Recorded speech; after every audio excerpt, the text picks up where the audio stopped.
So we can open the floor. I think we've covered the points that I think that we wanted to speak about generally to the works, and so I mean let's go for it. Yeah. So Teresa, did you have a question? I was thinking that my piece really was a good example of maybe a lot of these less is more, too much, what's the purpose, oh, look at that epoxy. You know, it is a one-off piece, da-da-da, and it was a piece that, June, you might remember, it was in an exhibition years ago, and then I revisited it. A few other times. Yeah. So I'm just so maybe then again, like the less is more. Yeah, like I'm really wanting the feedback. Yeah, and I think that that, and I mean, I know collage is about the the assemblage of many materials and the way, but it's how it's done, and how, I mean, it shouldn't feel like it's that way. It should, it is when you see it that these images didn't come this way, but you shouldn't. I think the skill of how they're presented, that translated in the works, like it was the glue, and it is the technical skill of what was presented, because the idea is there, but it's how they were married. Okay. Yep. Great, thanks. When I looked at that, I thought, so is this part of a series, or is this part of her body of work, or is it a one-off? Or, I mean, I understood the memoir aspect of it, which I thought was actually quite appealing. I happen to love Medalton and worked on it years ago. So I got a bunch of those kinds of things. But I also thought, well, it would certainly be different if there was a series of them. I mean, I could imagine that idea being converted. I mean, even the arch shape, which was kind of interesting. I mean, that might be enhanced a little bit more for people who don't know what those kilns are and might think it's a Romanesque church window or something instead. But maybe that lends itself to a series of them. Like if you're going to go back to Medalta every year, maybe you do another one each year, and they become more powerful because it is a series, or it's more than just a one curious thing. Because I assumed it was one curious thing. Right. And the statement becomes in the message of the series. Okay, thanks. I'm wondering if you could speak to the light lime green soapstone and maybe the other piece on the second table. That one there. Well, we had a hard time with the soapstone, actually. And as a result, there's nothing in the exhibition. And mostly, I think here it comes to the kind of approach. It's difficult to learn on this material. It's not like clay where you can make 100 mugs and throw them away. This is when you're working on soapstone, you can hardly come back from something. You start, you venture into a work, and sometimes you can't save if it's not working. You can't sort of step back. It's like the material that dictates where you're going to go, and that's really all I can say. Yeah, I mean, it was more about how you practice and how you get really skilled at it in a material that is so time-consuming and so skill-driven. Like, I mean, you have to acquire the knowledge, and it's knowing and that translating into the piece. So I don't know if that helps you, but it doesn't help you? Well, okay, I'll try to add a little bit more to that, because I looked at both of these and thought, I mean, there's a lot more than I can or would ever do in this. I sort of understand the commitment of time and the development and skill and that sort of thing. But I couldn't figure out, aside from learning how to carve and aside from enjoying the material, what else was the reason for doing this. So I'll confess it was as much my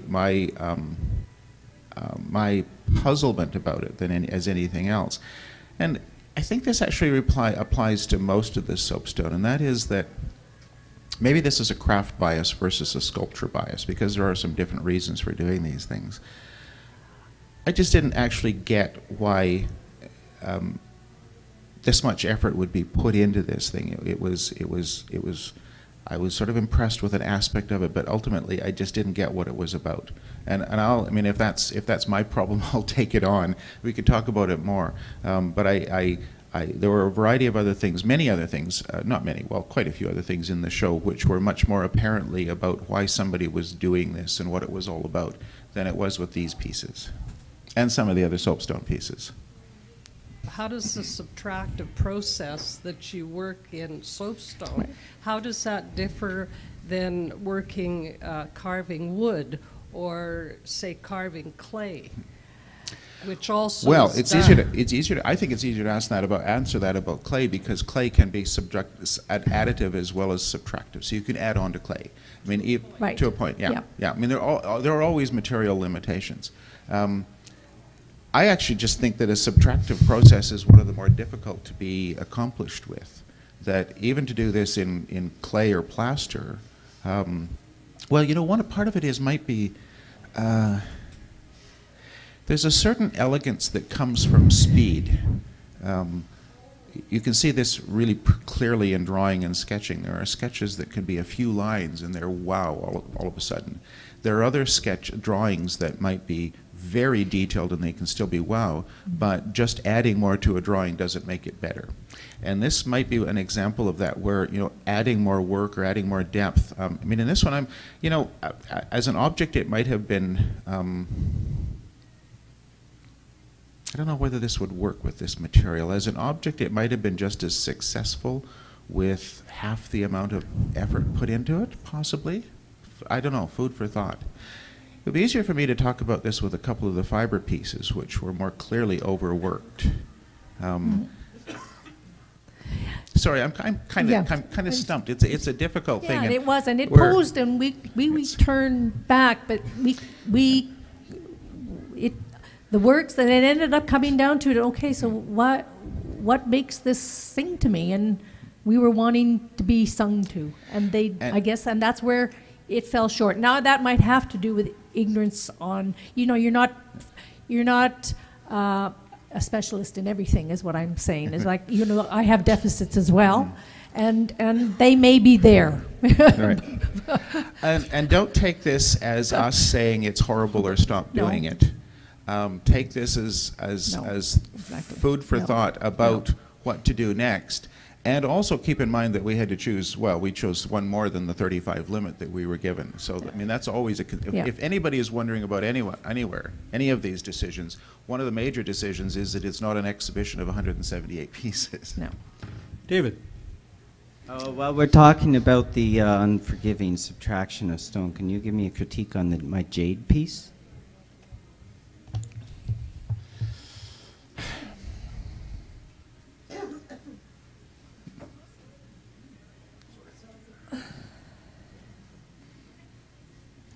Well, I guess, I mean, what it came down to, part of it was how it would be worn, and it just sort of hung there. So I think that was one thing that, you know, I'm not addressing the subtraction here, but that was sort of how it presented itself. Like, I mean, it just sort of hung there. It didn't speak to the light airiness that you were trying to achieve, you know. So this had more to do with presentation of it, for me, than it was about the actual carving.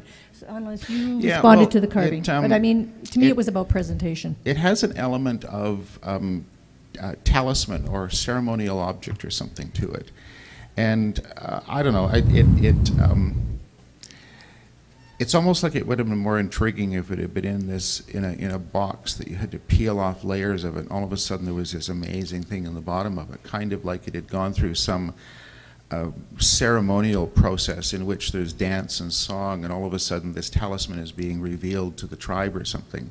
Whereas just hanging on a string didn't seem to make it work as a piece of jewelry. It was just a piece of stone that seemed to have other ideas. As if it had been just by itself. Right. It might have been better by itself. Yeah, it was the presentation. No, the necklace is really weak. The necklace is actually more traditional, because it's a traditional presentation of New Zealand stuff, right? Mm-hmm. Which is what they do, but yeah, I don't like it. I'm going to change it. Well, notice that he said he didn't like it. We didn't say we didn't like it. It was just, you know, another one of those things that, well, it's interesting, but not exhibition material yet. Well, And I guess in this instance, it didn't. It Sorry, didn't, the question was, you didn't talk about the subtraction method.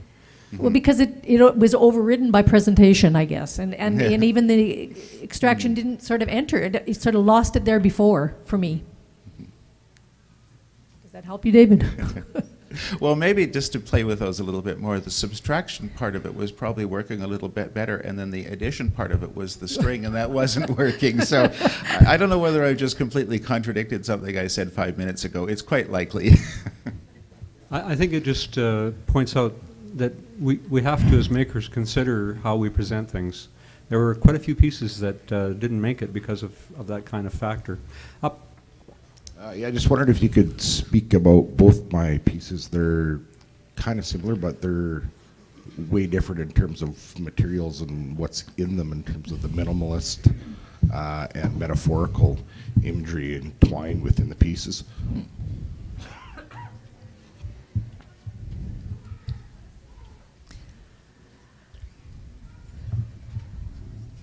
Mm-hmm. And I mean, I noticed that they weren't hung today, but I mean, they were actually meant to be hung like a cabinet. So There were quite a few pieces, just for your information, that we could not hang, but when the jury looked at them and they needed to be hung, we held them up or placed them up. Well, this, I guess, the curiosity box, you're looking in it. I mean, I think we looked more at technical things, the hinges, the finishing of it, and I guess intent was your intent, and not knowing it was metaphorical. That wasn't obvious to me. I mean, it wasn't. I guess it didn't say that to me. given the art statements associated with both of them, yeah, it should have. But I guess then that was being overviewed by the actual presentation of them.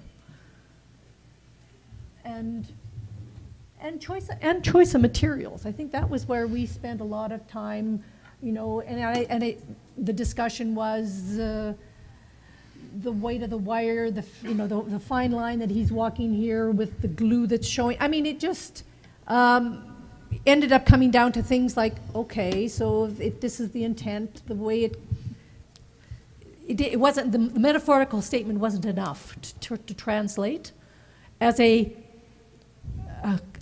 exhibition quality piece that you hoped would speak to more. So what could you suggest was lacking? Well, in conveying that message. Well, for me, the lacking was in how much time I had to spend trying to figure out what this was about and trying to understand it somehow. And I looked at them really carefully, and I thought there must be something more than just what's there, but I wasn't getting it. I'm not a classicist of any sort, and I couldn't, remember what from Pliny this was about. On the other hand, the statement actually may have even made it more complicated, and maybe it's just because I'm not involved in that particular a relatively esoteric discipline, and it wasn't immediate to me. But I read those statements, and they were actually even more puzzling about what this was and why it was. So it could just be my own ignorance about the whole thing. I wanted to be a little bit more intrigued by them, but ultimately the intrigue was overweighed by the fact that I was puzzled by too much. Okay. So basically it's got a lack of knowledge of classical Greek myth and Sisyphus. Well, maybe, or maybe something about the objects could explain that a little bit more clearly, because somewhere along the way, it didn't translate. Somewhere along the way, everybody wants to have a little bit larger audience for their work, and sometimes esoteric thinking is really interesting, and other times esoteric thinking is just inexplicable, and that's really closer to the point that I reached in looking at those. I wanted to find more, and I just didn't understand them, and I'm not sure whether spending an evening drinking with you would help me understand. I'm assuming that it probably would. Unfortunately, I'm leaving town fairly soon, so maybe. Anyways, thanks. Yep. Max? Yes, hello. I'd just like to hear what thoughts you had concerning the chicken lady back in the corner. Okay, this is one of your pieces again about presentation, you know, and I think it had to do with the base it sat on, and I didn't mind the marrying of materials. I mean, that worked for me, but I think it was, you know, the presentation and okay, ooh, you know, you know, I don't think it needed it. You know, I think the piece didn't need this kind of base for me. I would say the same thing. I you know, I tried to look there and I looked down. It was a little bit like somebody's underwear showing. It's always a distraction, and if that could have been, yeah, if the base was either done better or maybe not there at all, and I wasn't sure about the significance of the star. I could even see the star as a floating element or something. Maybe the star is actually part of the base rather than just plunked on the base. Yep. I guess it was also another one of these things where I wanted to be more engaged by it, but I'm assuming that you know a lot more about this than I do, but it didn't actually get me to the point where I understood very much more about it. I could see the materials, I could see the welding and the interesting texture and the other stuff here and quite a variety of color. But I still got to the point where, I mean, what's this about? What's this for? Yeah. What's his the purpose? What's he the trying to purpose? tell me? What's he trying to tell anybody else? Just don't know, really. Okay. All right. Thank you. But don't stop. No, no one should stop, and no one should stop entering exhibitions. I think it's the best learning process. You go back and you work and you resolve and you make things and you sit and you look at them for a while, but you keep entering, you keep growing, because you always grow. I mean, we're going to grow from this as well, you know. So it's not it should never be well, I'll never enter another exhibition because they didn't like my work, because we're only two people, you know, and 2 days later it could have been, you would have chosen something different. At the time of when the decisions are made, you're influenced by these things, and 2 days later you could be influenced by something else. So today's exhibition would not have been the same as next week's exhibition, done by the same people with the same work submitted. You know, those influences are there, and you know, I mean, it's supposed to be non-subjective. Well, that's not possible. We're people. Les has presented you with a piece on this one. If you give me a few words on it, please. Okay, now this. Okay, I'm. Oh, the wood is. Well, I'm just going to ask. What were you trying to do or say with this? Well, I called it Metamorphosis. It started out as a table, the idea, and it evolved into many different things during its process of making. And the base was actually just a green piece of Manitoba maple tree. So there was quite a long process of just letting it dry, and in the end, the table disappeared, and I just got into the feeling, emotion, and it became to me just a sculpture in wood. Well, then I wondered at some point, was he going to be translating this to a seat, like a chair? Like, is this going to be a stool? Like, and then he didn't want it to become a stool. It became something. You know, like, I wasn't sure of your intent either, and you know, so I mean, because it moved from the table. Right away, it moved from being, you knew it wasn't a table anymore. But then what? I actually think you answered your question because it expresses the confusion that you just described. I don't know why there are two materials. I don't know why there's that elaborate joint between the two materials. I wanted to like the top of it, and I even liked the idea of, I mean, this is where maybe taking that particular material and developing into a kind of an imaginary or mutated leaf that might have been the material in some fantasy form or something, those might be interesting reasons for carving that top piece. And that top piece might actually be really nice just as a table item or just as a hanging item. It has some things going for it. But I thought, well, I hope he wasn't trying to build a stool.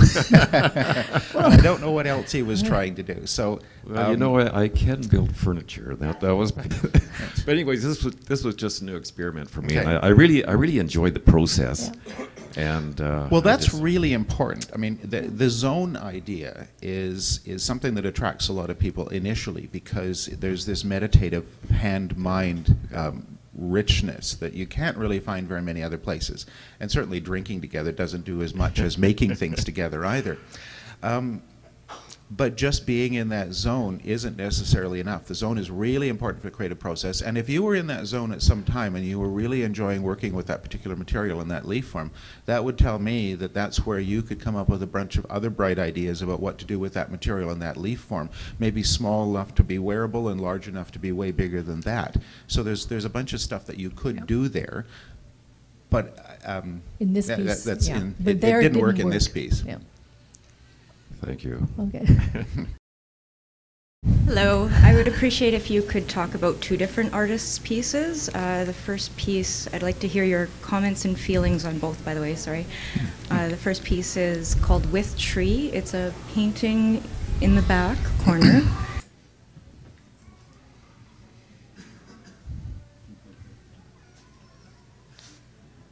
I don't really have a technical level. I mean, it's interesting to use the textural components of the gel materials or whatever you're using to build up the base and to give sort of that dimensional aspect to the work and a sense of depth and perception and perspective. And the use. I mean, those elements were there. I guess it was one of those works that were just not enough for me, or not enough to move it to the next level. I don't want to discourage you or. No, sorry, it's someone else's Oh, piece. it's someone else's work? Okay. Yes, I was just wondering your comments or even your feelings on it. So I'm guessing the feelings aren't too strong. Well, and not, For maybe there again you needed a body of work to see more of that genre, of that type of work to make a decision about that artist's work and where it's going. It sort of stood alone by itself with not enough for me. I don't know, Tom, if you can add anything more to that. Well, I'll be the first to say that I'm not an expert in painting. But what I noticed in this was, well, there are a few things, and I'm sorry, they're all kind of bordering on the negative, but there were, first of all, I found that sort of white, roughly centered thing kind of conventionally centered. It seemed like it didn't relate to a landscape or didn't relate to an atmosphere. It was just kind of a color in the center. And then I found the trees to be kind of, or the tree rather, to not be very. I mean, it's not a surrealist tree. It's not a realist tree. It's not a tree I've ever seen. I'm just not sure why it's that tree. Maybe there's some symbolism that I've missed entirely. The figure, I thought, ooh, does this person need some emotional assistance somewhere? Or it could also be just a bit of a cliche about angst or something, but I didn't get that part of it either. So altogether, it just didn't say anything to me except just a few minor questions about why.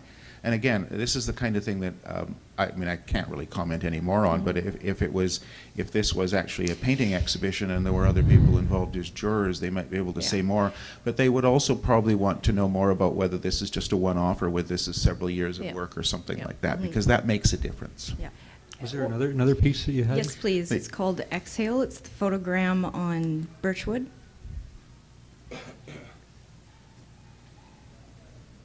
And this is yours. Yes. Okay.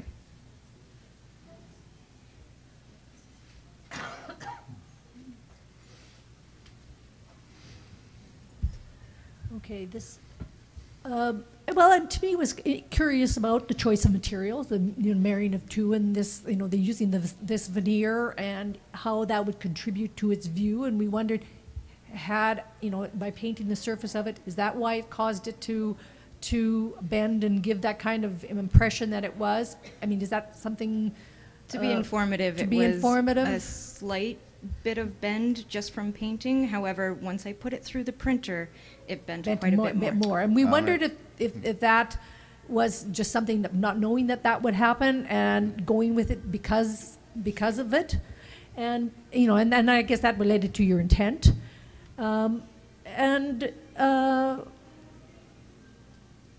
You know, so it was an interesting thing to approach it from that material use and not so much questioning the imagery that's there, because that is really a subjective response to something as to whether that, you know, was successful or not even, you know. Here's one idea. One of my kind of principles generally is truth to material. Truth to form as well as truth to material, but in this case it's truth to material. And there wasn't anything about using birch veneer, which I happen to really like as a material, but there was nothing about that contributed to the image or related, even in my mind, to the image. So I might have found that more appealing, even if it was maybe a punchier, slightly more contrasty, maybe a little bit more energetic image that was printed onto actual birch veneer, and the birch veneer was part of the conversation or part of the statement. Right now, for me, it just seems like printing that onto birch is a complication over having printed it on paper, if the visual point was what you were making. So that's kind of what I responded to, was just, so why birch? Why a digital drawing print manipulation thing on birch? Was the curve a point? Just not sure. And also just wondering, I mean, that idea seems to be something that you would want to test a fair amount, and you know, maybe you could discover that the birch would curve the opposite direction or something else. Maybe there are other things that you could do around that.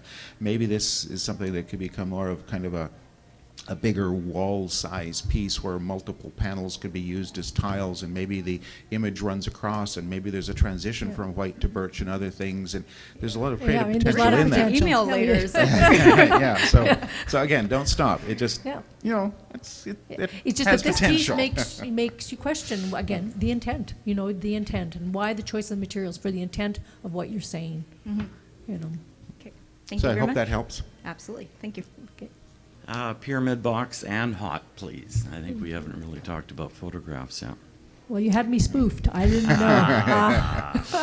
I kept saying, how come? I know Dawn's been doing furniture. I've had to, you know, where's Dawn's furniture? So for the box, I liked what happening, but I guess it was your base here. And again, it was the discussion of, boy, he couldn't get any more kinds of wood in here, and you know, if he tried. Well, actually, the base is Babinga. The base is a different version of it. Version of the Babinga. That's the it's Wayne, well a treatment. That's the Wayne edge of the okay. board and the interior of the board. I mean, it works. It's, you know, it's just, I guess it was the look of, you know what.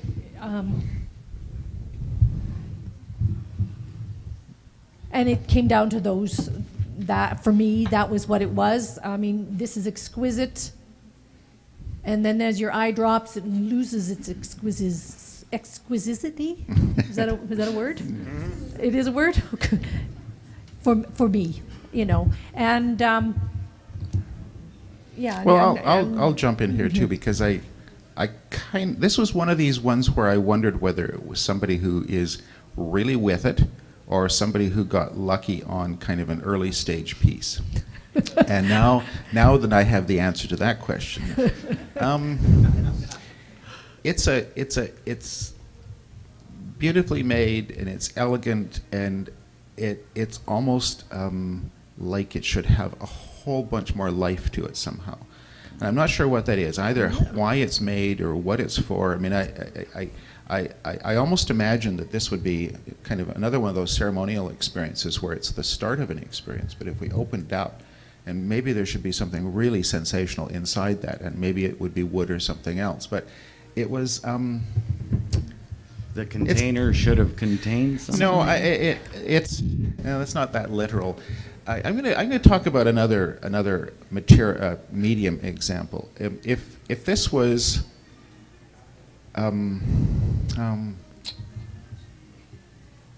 gonna be blunt. I think this is, you know, pushing a certain aspect of perfection almost to the point where it's dull. Like even with the Wayne, the contrasts are a bit too predictable.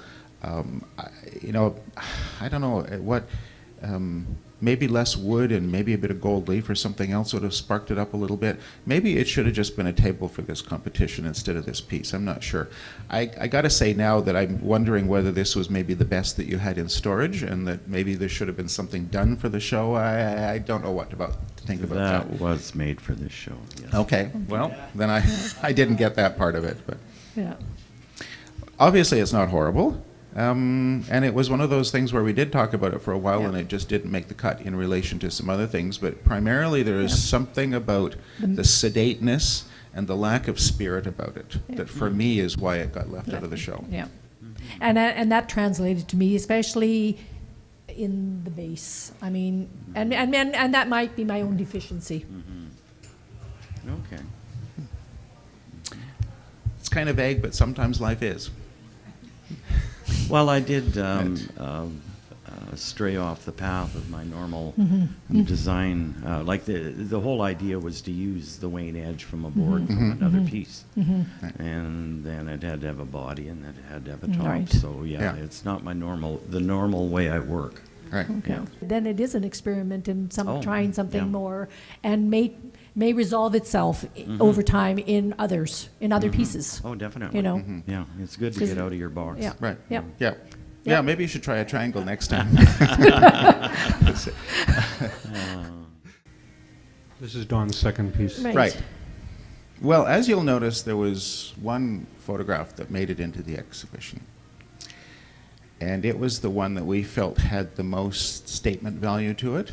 And it was really more the image and the message about environmental concerns and that sort of thing about this piece that attracted it into the exhibition.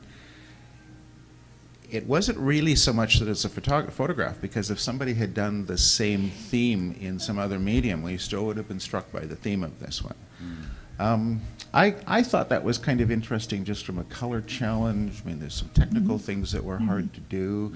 I got the idea that it was a Bonnie Houston ball, and that added a level of novelty for me.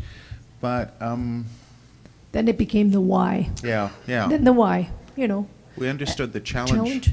But it just for somebody who wasn't getting that much of it, first of all, to know about the glass and to know the Bonnie connection and know what a challenge that was to photograph, then it was just kind of a big, curious image of something.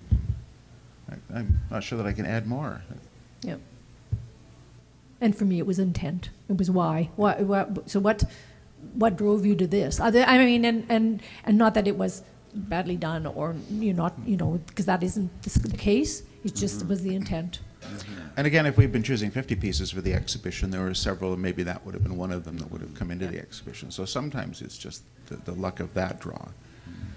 But it was, I guess I just said it, it was intriguing on some levels, but it wasn't intriguing enough on why anybody would do this and what they were trying to say about it. Okay, thank you. Okay. If you could get it's a felt piece it's on the wall. You can't. I have to admit, I was in a bit of a hurry with this. It didn't come off quite like I wanted it to. And then, so some challenges with composition and also some challenges with presentation. If you Is that the piece? Yeah. Yep. This is the piece.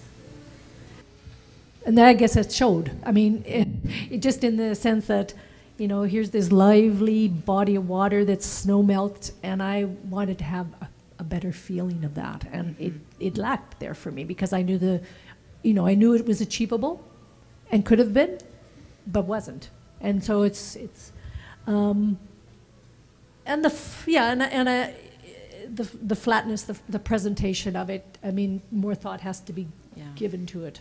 Could have been deeper. Yes, exactly. Yep. Yeah, I had a few similar thoughts that imagining what that would actually look like. There would be sparkle, there would be more contrast, there would be other aspects of depth. But the other thing was that if I would be looking at a half-thawed edge of the lake or slough or something, I actually wouldn't be looking at it at 18 by 30 inches in a vertical format. So why, that would be so much more interesting if it was, you know, long and narrow and had ragged edges, or almost any number of other things that moved beyond the size of a piece of paper if you were trying to draw it or paint it. So certainly not a bad idea, but just kind of it's almost like the sketch of something more important. Right, yeah, great.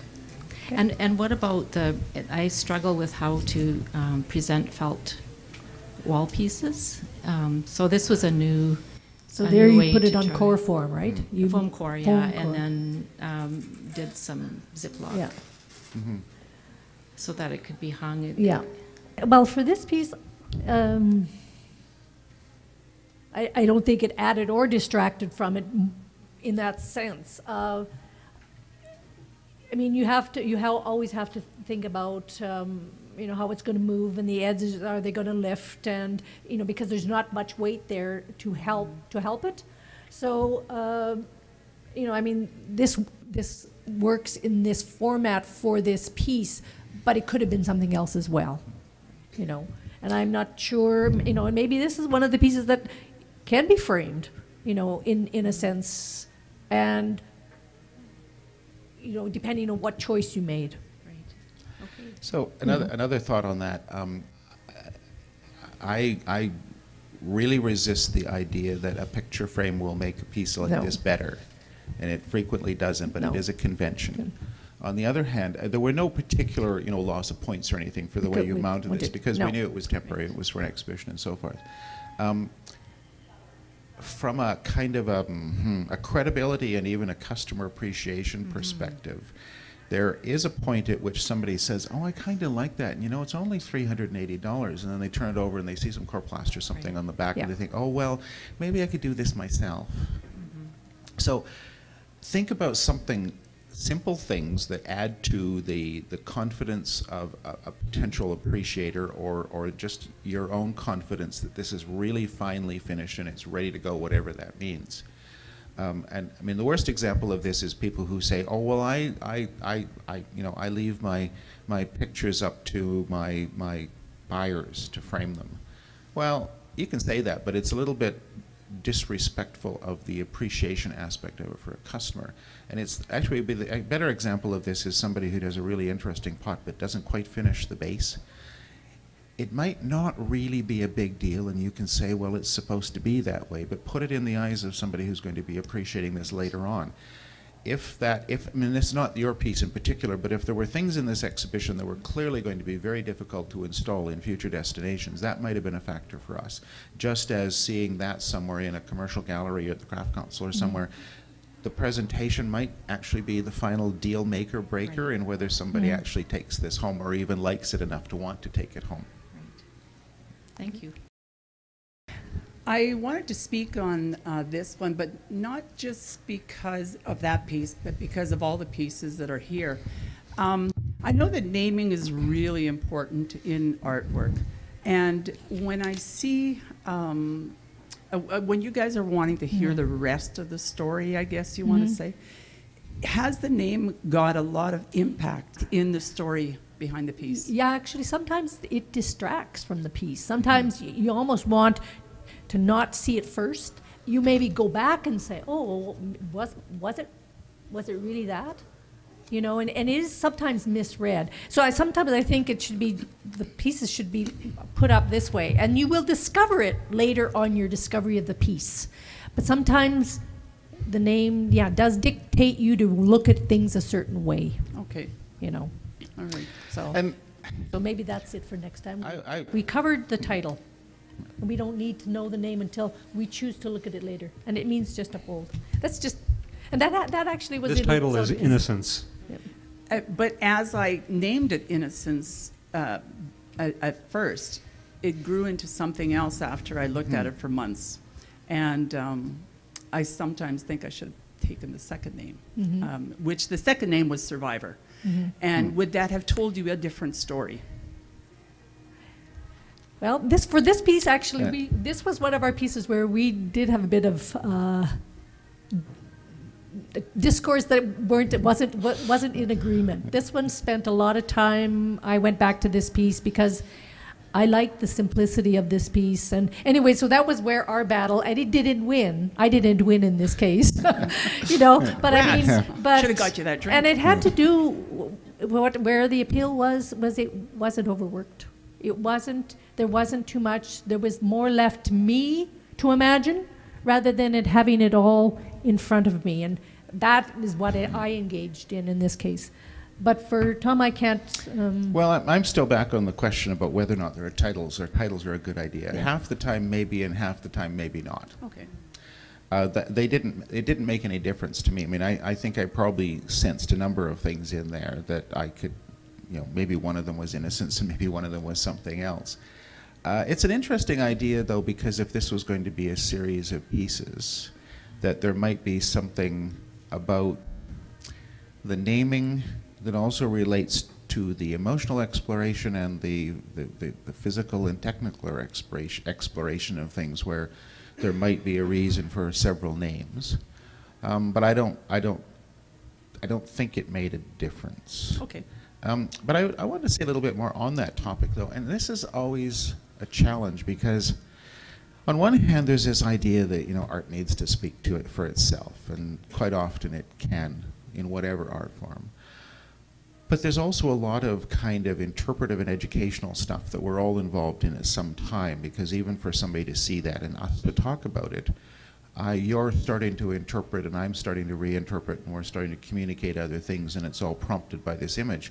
And you can't do that in a label. You can do it in a lecture, and you can do some other places, and you can do it over time with people who might be appreciating your work. So if you've got somebody who says, oh, you know, I really like the last one I got, and I want the next one because it does this and that for me, then you have a conversation with those people under those circumstances. And it's also a challenge in things like the catalog, or speaking to the media, or writing grant applications or anything like that, to have this clarity of this textual clarity about things that help support the piece and the understanding of it, the appreciation of it, the valuing of it. Just putting a title on that isn't going to make it any more valuable, but having somebody understand a lot more about you and why you do it and what they're about is what's going to make them more valuable. So that's why I sort of say, well, maybe, maybe not, because the interpretation becomes more and more important as you get further into this and as people start to appreciate your work. And literally, I mean, here's an example. We, at the Alberta Craft Council, we write bios for members, for everybody who's involved in our retail program, which is about 140 people. We write it so that it's written to both explain what they're up to as individuals and as artists, but also to write it from the perspective of somebody who is a potential customer.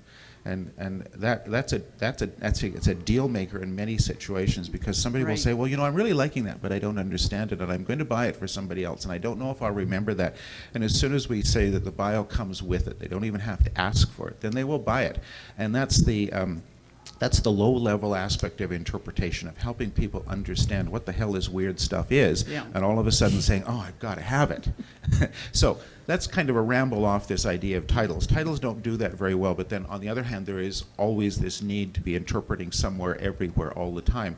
Because if you just rely on this idea that art speaks for itself and everything should be entitled Untitled number 3, you're being rude and arrogant and not communicating with the people who might want to really like this stuff. Really want to know more. Yeah.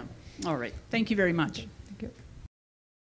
Thank you for the honor of having my one piece chosen. So I would just like you to speak to the two of them, the piece that was chosen versus this piece, and the middle. Why? Oh, yeah, okay. Why? Yeah. I really liked what was going on here, but then I didn't like what you did here. Okay. You know, and yeah, that's what I wanted to know. No, That's I mean, exactly basically, what I mean, there was potential there, but and that, I mean, and I think that says it all. So for me. had I perhaps left it off or something? Yeah, I mean, again, it's one of those things, less and more, and maybe then something else would have taken place. Or I don't know if this was an afterthought. No, it was. Well, no, okay. It was part of the whole concept. Concept. Yeah. Of being laced up, being fixed, being So. Well, just visually and from an object appreciation perspective, I saw two completely different things here. because you could have quite literally done a nice little white vessel with that as the feature, and another nice little white vessel with those as the features, and both of those could actually become a line of thinking. Bigger, smaller, other colors, more whatever. Yeah. But we were not looking for a 2-for-1 sale. Right. Oh yeah. Well, and knowing when to stop. Like, I mean, I don't know if the stitcher was necessary. I mean, it didn't add for me, and you know, so it was like, you know, and sometimes it's knowing when to stop, like just when the piece should.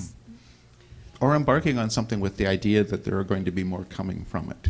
That's one of the disadvantages of one-off thinking, that you got to get it all in right now. It's the idea of having, you know, one potluck dinner in your life, and you've got to get everything ready for the potluck dinner. Well, it doesn't work that way. Right, so working on the concept a little bit more. The other piece is hanging next to the pillar up there. And for me, for this piece, I mean, it was resolved in terms of, I especially liked the surface treatment. I liked where you were going, and here it was much more minimal. I mean, there's lots of subtleties in the way the surface is treated. There's a few little beads here and there, but you have to really look for them. You know, so it was the layers of subtlety that I liked. Okay. Yeah. And by the way, we know it's not properly hung. It'll be flat at the top. I know. Yeah, it's all good. Yeah, Same. That one just, there was something about it that came together really well. There wasn't too much. There was enough. There wasn't too much. Yeah. I could also see this becoming another series of things. Maybe there's even something of that could be incorporated into vessels as well. I don't know, because there's so much happening with that. You could actually take that particular little vocabulary, those colors, which are quite subtle, even those little forms, maybe add a bit more material exploration and have maybe several years worth of work out of that idea. Well, thank you. That's great. Thank you. Just wondering if you can speak about the wood-carved rose piece. As soon as we find it, we'll bring it up.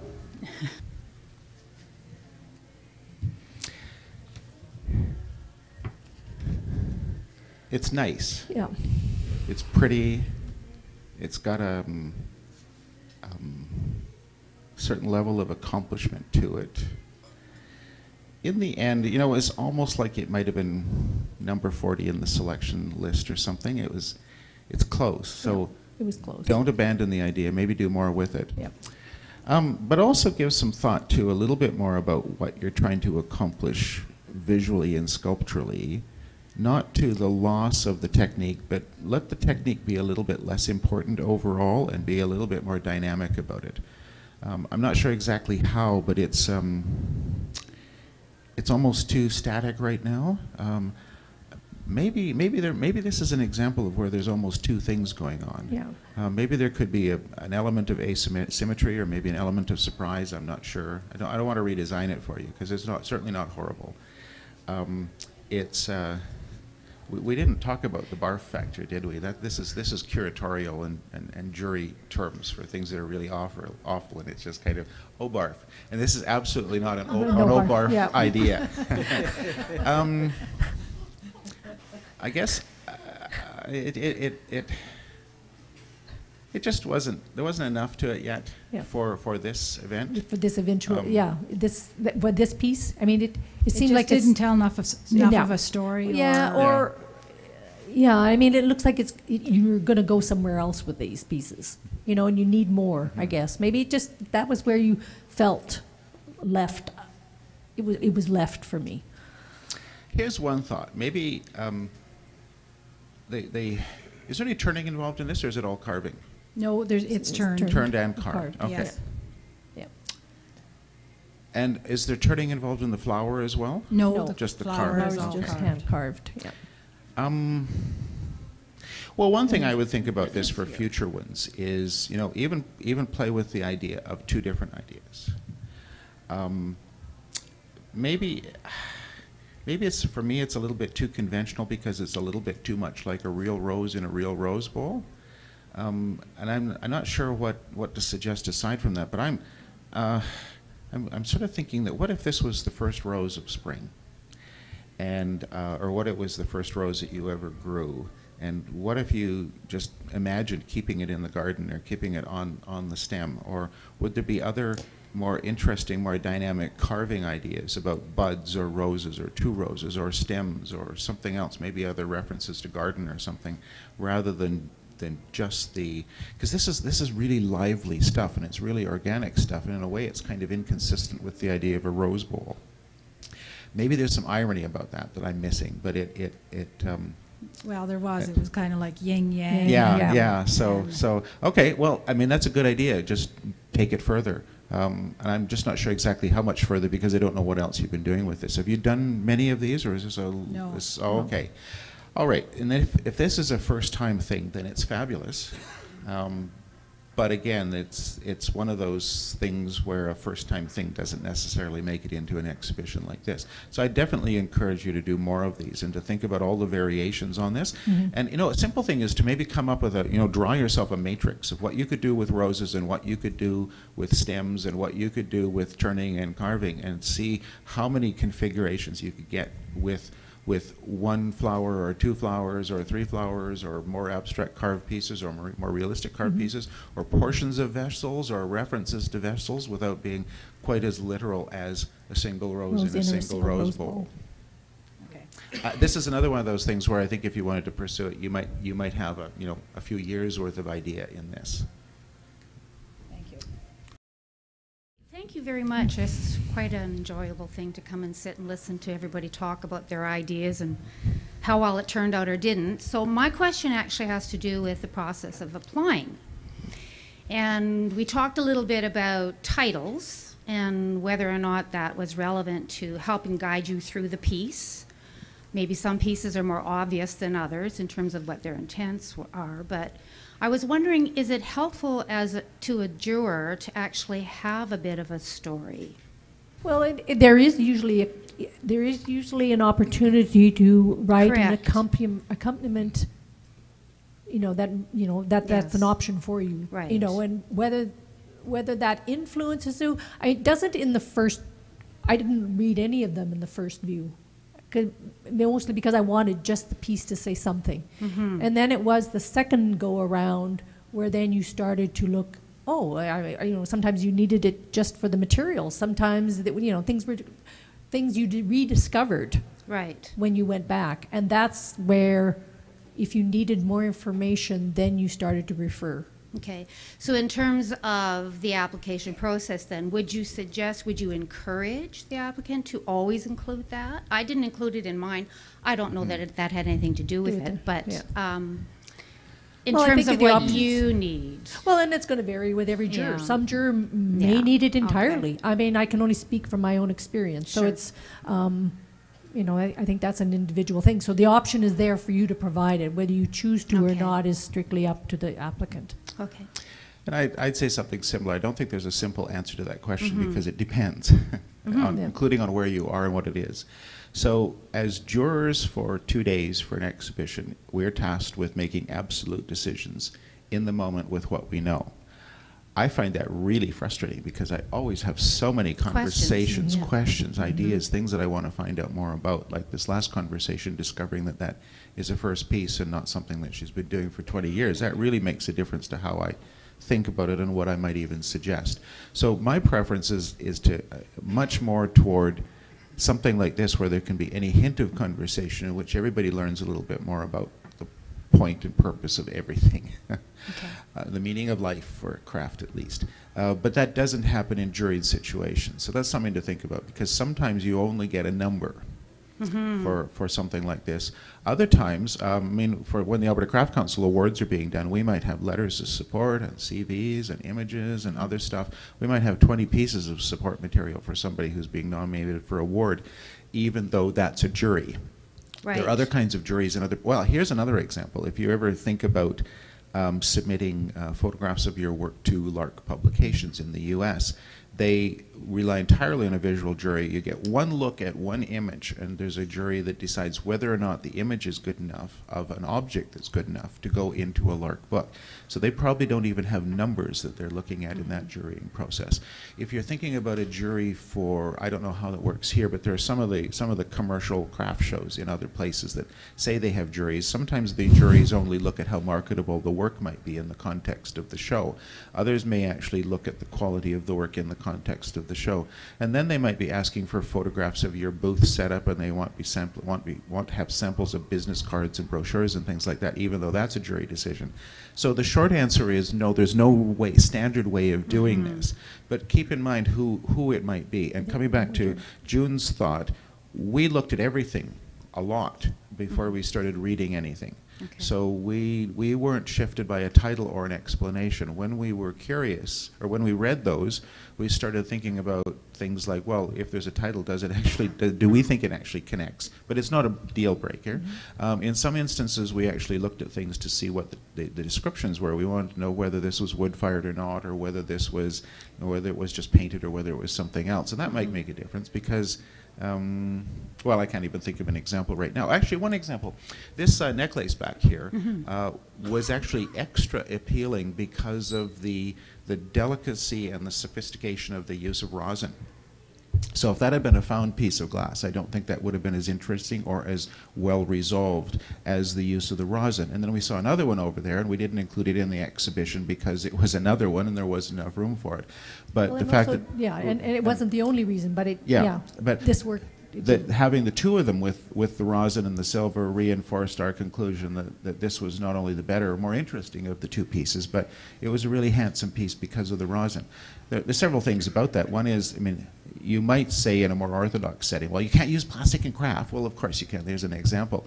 You might also say, well, somebody might say, well, I don't like that because it's asymmetrical. And we said, we really like that because it's asymmetrical. It has so much more energy to it. Yeah. And somebody might say, well, look, she can't count her beads right. There's only 1 there and 2 there and 3 there. And we thought, well, that's a really nice subtle little addition to the thing. And this spiral that starts small and runs down and gets incorporated into the whole piece, somebody might say, well, that's crooked. And we thought, well, that's really nice kind of additional energy to something that still seems to be wearable and appealing on your body. So how did I get onto that? What was your question? I don't remember. Just put it all on paper. Right. You write it, it's either time for lunch or a drink. I don't know. Now you know the kinds of conversations they were having. Okay. All right. Thank you. Maybe there was something interesting in that. Yeah, there was. Thank you. Appreciate it. I don't have anything in here. Actually, I'm a painter, and I was surprised to see that there are paintings here. And could you speak to that?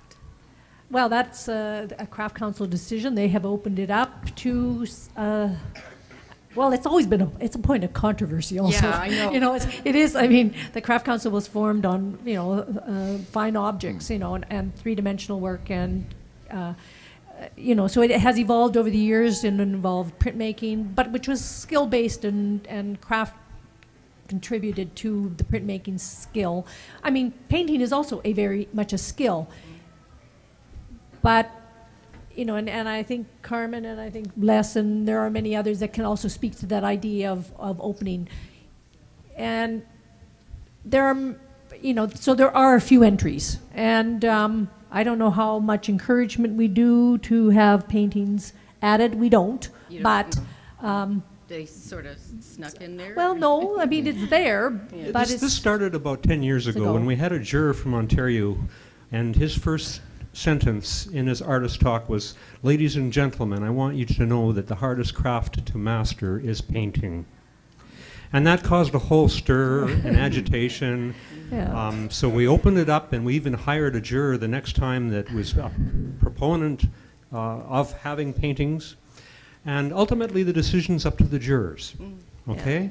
So I don't mind personally having that open, but we don't encourage it. No. It's going to be hard for a painting to get into this show, but it's possible. Yep. I'll try next time.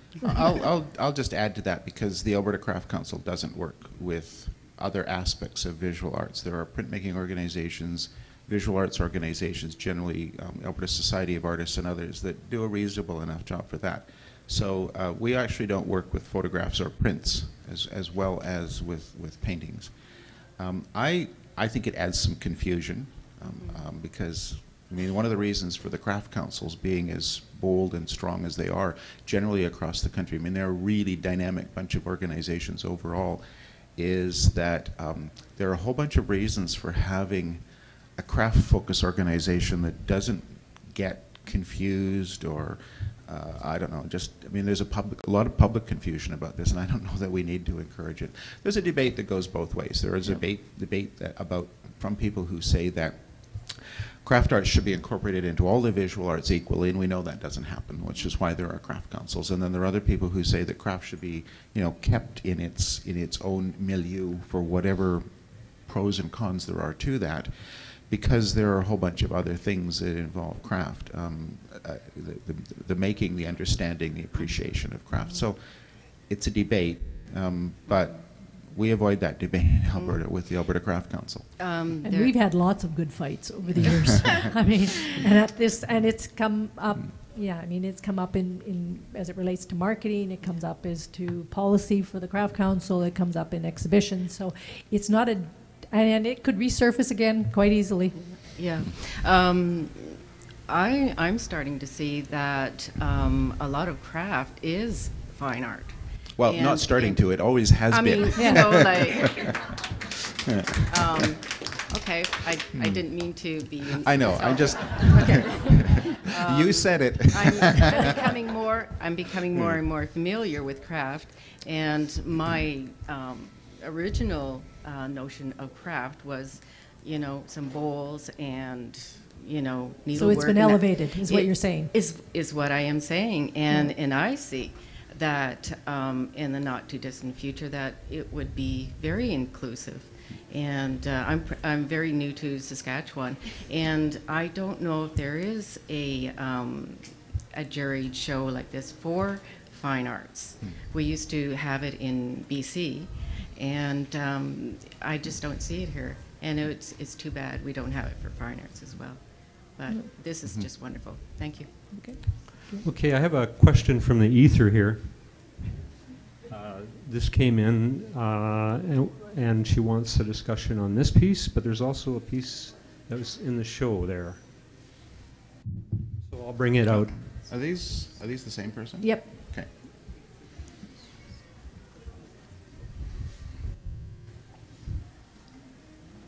I think this is one of those.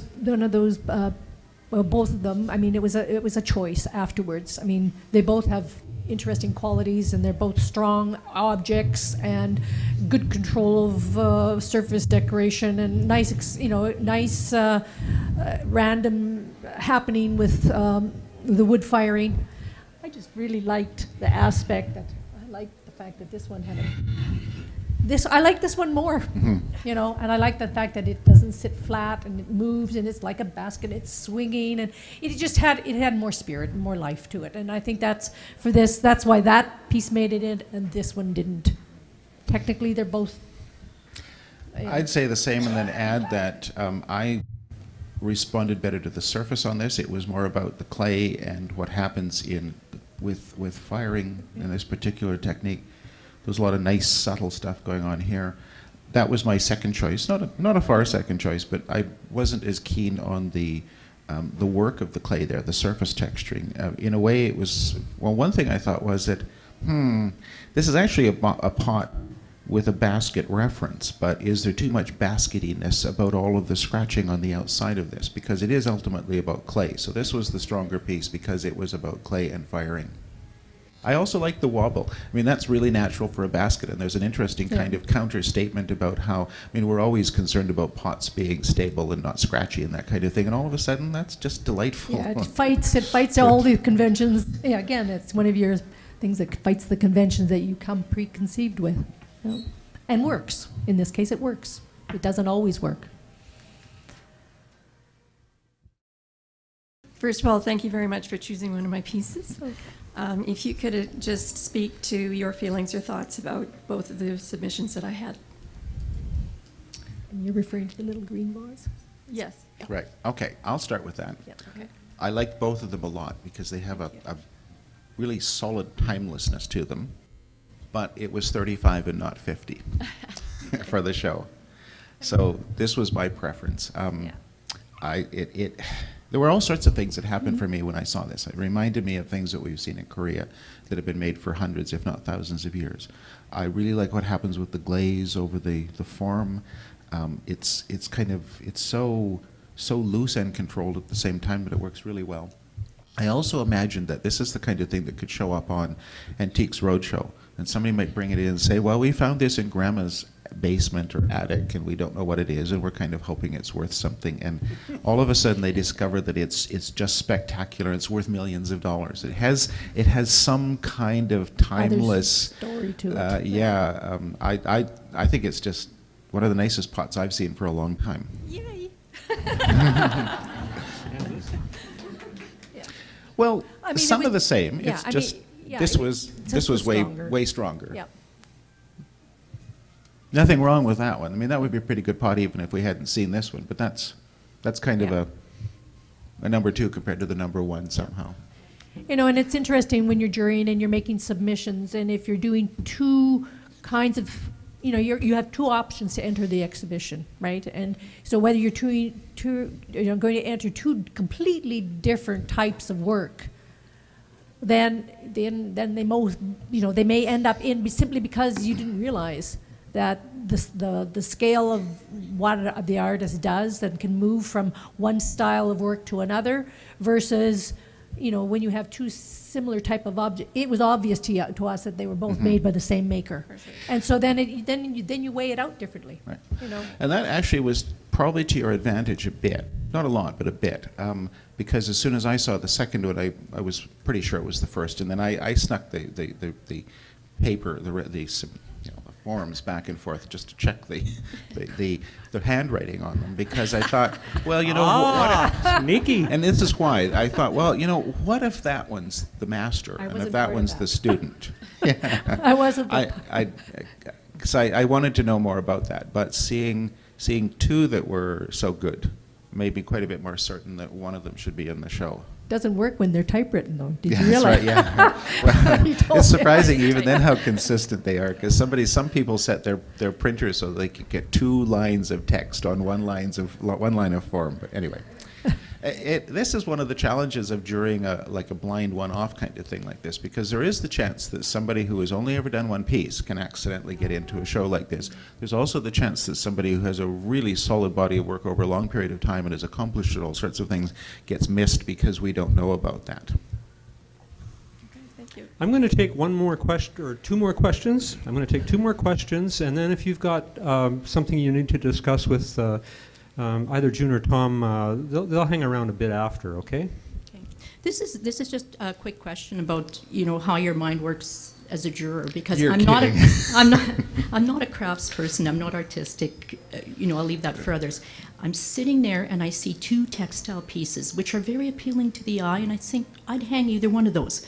One you've chosen, one you haven't. Mm-hmm. So can I find out, why did you choose this little prairie scene? And the one that I'd like to know why it wasn't included was the textile that it's at the far right, also on the horizontal. The little rug hook piece? Yes. Mm-hmm. Yes. Okay. Well, you know, that little one was close to the line. If this had been an exhibition of 40 as opposed to 35 or 36, it might have come in. Yeah, but this one needed like a size thing. Yeah. This one was lost in its smallness for me, for us, for both. Yeah. You know, I think at the scale of this piece would have been like 3 or 4 times the size. It would have had a much greater impact. Okay. If it had been 6 feet long, if it had, and it doesn't, there's enough going on there, but it's, I mean, I kind of imagined, well, what would happen if this was a 180-degree sweep of a canola field or something? That could be,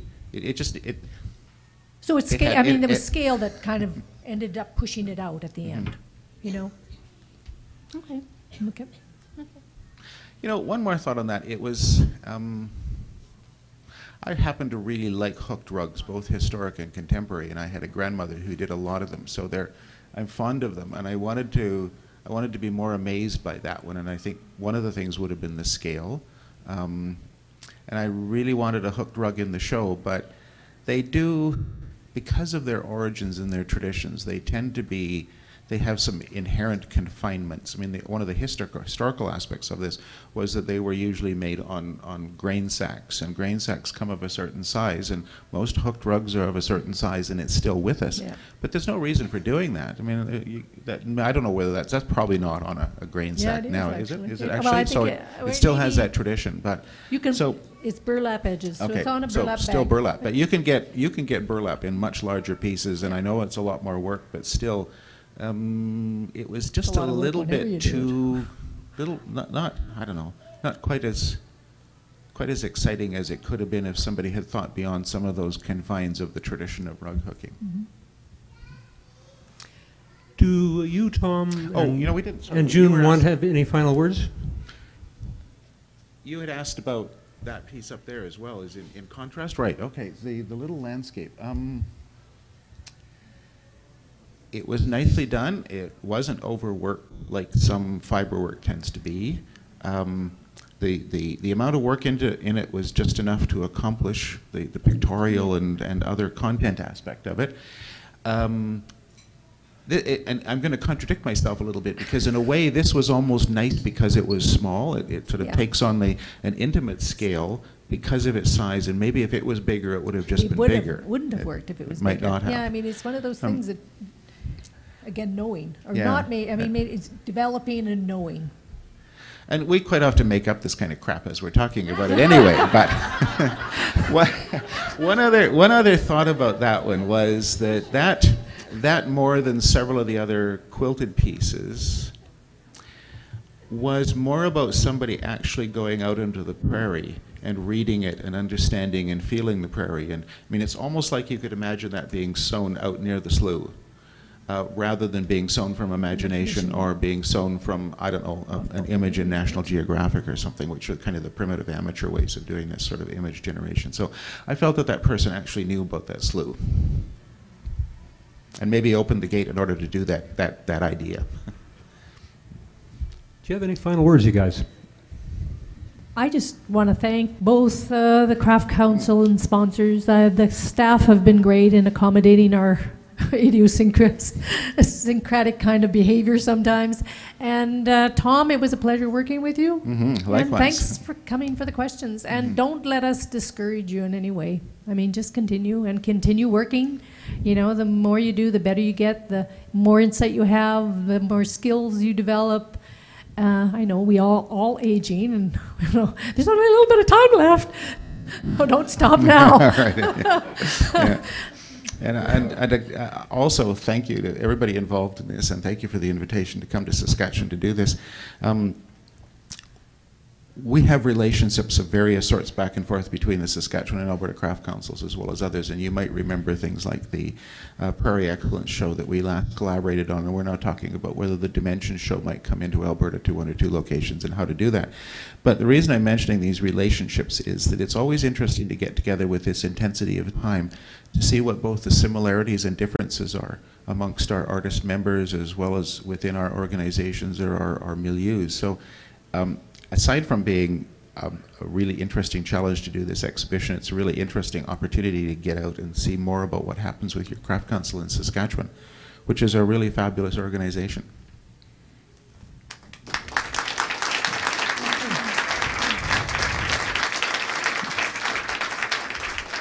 I want to express my thanks to both of you. You did a tickety-boo job. And I also want to thank Judy Harrelson, who's been helping us with this endeavor.